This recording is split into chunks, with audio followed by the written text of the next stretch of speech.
Hi friends, this is lecture number 31.3. In this lecture, we will calculate the parameters of three-phase half-wave uncontrolled rectifier. See, these are the waveforms which we have already derived in my previous lecture. Here I also told you that VA0 is the phase voltage of phase A and that is equals to Vm sin omega t, and this VA0 is applied to diode D1. VB0 is the phase voltage of phase B, that is equals to Vm sin omega t minus 120 degree, and it is applied to diode D2. Similarly, VC0 is equals to Vm sin omega t minus 240 degree, and it is applied to diode D3. Here Vm is the maximum phase voltage because these all are the expression for phase voltage. So Vm is the maximum phase voltage and Vp is the RMS value of phase voltage. And what is RMS value? That is maximum value by root 2. So we can write Bp is equals to Vm by root 2. And what is the relation between line voltage and phase voltage? Phase voltage is equals to line voltage by root 3. So we can write Vp is equals to VL by root 3.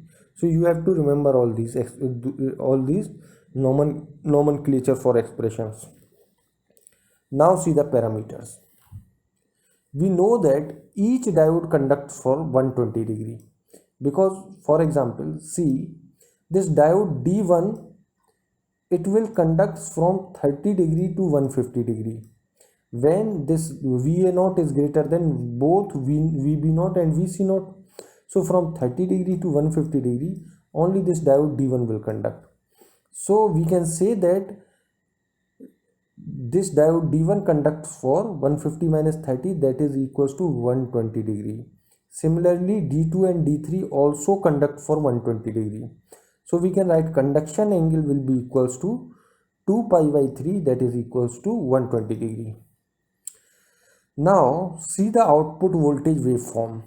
It has time period of 120 degree, that is 2 pi by 3, and we get VA0 from 30 to 150 degree. So if we integrate this waveform from 30 to 150 degree, then we will get average voltage. So average output voltage will be equals to 1 upon time period, that is equals to 2 pi by 3, integration from 30 to 150 degree. And what is the equation from 30 to 150 degree? That is equation of phase A voltage, that is VA0, and VA0 is equals to Vm sin omega t dot d omega t. So on integration we get 3 root 3 Vm upon 2 pi, and we know that Vp is equals to Vm by root 2. So we can write Vm is equals to root 2 Vp. So we can replace this Vm by Vp root 2. So here we can see that this is replaced by root 2 Vp. Now we know that phase voltage is equals to line voltage by root 3. Vp is equals to VL by root 3. So if we put Vp is equals to VL by root 3, we will get 3 root 3 root 2 VL 2 pi. This root 3 comes in picture. Now on simplifying this expression, this root 3 will cancel out and this root 2 also cancel out with 2, and we get root 2 in denominator. So on simplifying, we will get this expression 3VL by root 2 pi. Now we know that RMS line voltage VL is equals to maximum line voltage by root 2. So if we want to write the expression in the form of maximum line voltage, so we can write it as 3VL max by root 2 pi divided by root 2. On simplifying this, we get 3VL max by 2 pi. Now this is the expression of our average output voltage.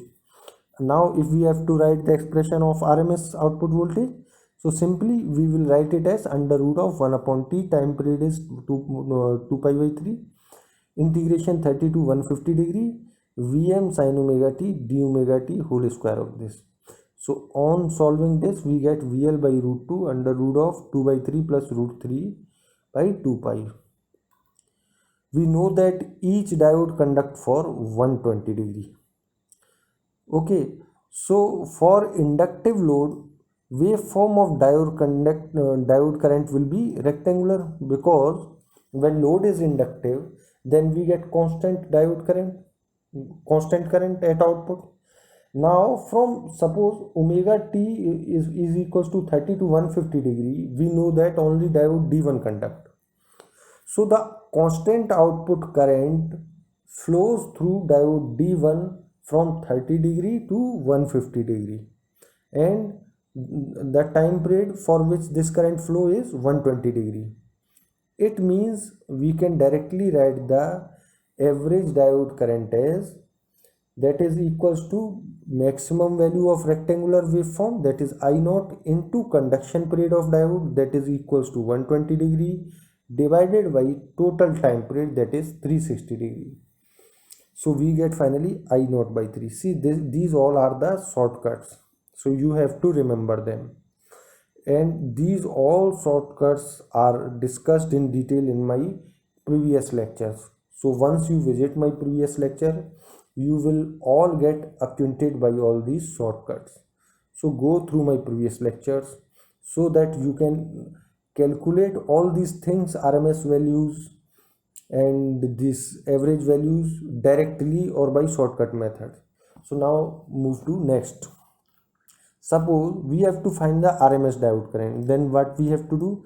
We have to simply take the under root of this term 1 by 3. So we get I naught by root 3. This is again, it is shortcut. So there is no need to do the complicated integrations. Just see and write the expression directly, because all these are shortcuts for rectangular waves. So now IDRMS is equals to I naught by root 3. So you can see that this output voltage V naught, it has 3 pulse in one cycle. This is pulse 1, this is 2, and this is 3. So there are 3 pulses in one cycle, and one cycle is of 360 degree. So that's why it is called 3 pulse converter. In this converter, output frequency is 3 times of source or input frequency, because you can clearly see that the output voltage has frequency thrice of that of input frequency. So this is all about 3-phase half wave uncontrolled rectifier, and this is completed. Thank you, Jeshia.